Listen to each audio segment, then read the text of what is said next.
Hi, I'm firefighter Adam with the Golden Ranch Fire District. Cooking is the leading cause of home fires as well as injuries from those fires. We want you to be safe in the kitchen, so my friends Nora and Emma are going to show you how to be safe while you're cooking.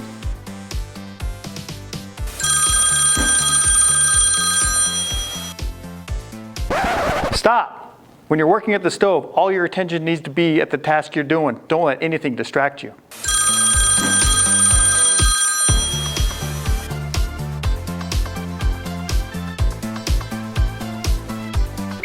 Time out! When you're working at the stove, make sure anything that's flammable is moved far away.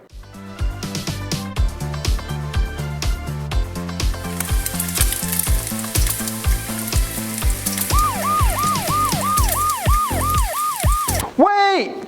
You never want to use water to put out a grease fire. Use the lid to cover it or grab a fire extinguisher.